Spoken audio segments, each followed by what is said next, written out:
அனைவருக்கும் வணக்கம்.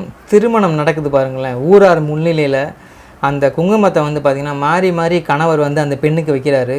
உண்மையிலே ஒரு நல்ல திருமணம் அப்படின்ட்டு தான் பார்த்திங்கன்னா பார்க்குற எல்லாத்துக்குமே தோணும்.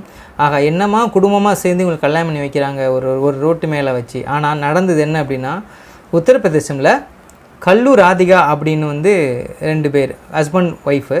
இவங்களுக்கு 2 குழந்தைங்க பார்த்திங்கன்னா இருக்காங்க.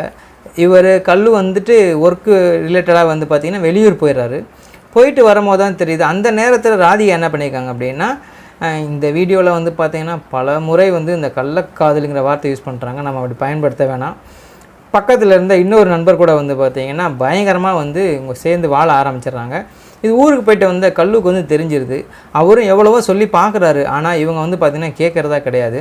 சரின்ட்டு அவர் முடிவெடுக்கிறாரு. சரி, ஊருக்காரங்கள்ட்ட சொல்லி இந்த மாதிரி என் ஒய்ஃப் இப்படி இருக்காங்க, நான் என்ன சொன்னால் கேட்க மாட்றாங்க, நானே அவர் கல்யாணம் பண்ணி வச்சிட போகிறேன் அப்படின்ட்டு தான் பார்த்திங்கன்னா அவங்களுடைய ஆண் நம்பர், அதாவது காதலை வளர்த்துட்டு இருந்தாங்கள்ல, அவர் கூடயே கல்யாணமும் அவருடைய கணவரே பண்ணி வச்சுருக்காரு.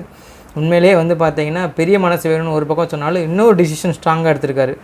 கல்யாணம் பண்ணிட்டு போட்டும், ஆனால் என்னோடய 2 குழந்தைகளை நான் அந்த பொண்ணு கூட ராதிகா கூட விட போகிறது கிடையாது, நான் தான் வளர்க்க போகிறேன் அப்படிங்கிற மாதிரி பார்த்திங்கன்னா ஒரு அறிவிப்பு கொடுத்துருக்காரு. இது பார்க்குறவங்களுக்கு பார்த்திங்கன்னா ஒரு பக்கம் கஷ்டமாக இருந்தாலும் இந்த குழந்தைங்க அப்பா கூட இருக்கிறதா நல்லது அப்படின்னு நினச்சி ஊர் மக்களும் பார்த்திங்கன்னா அவரை பாராட்டியிருக்காங்க.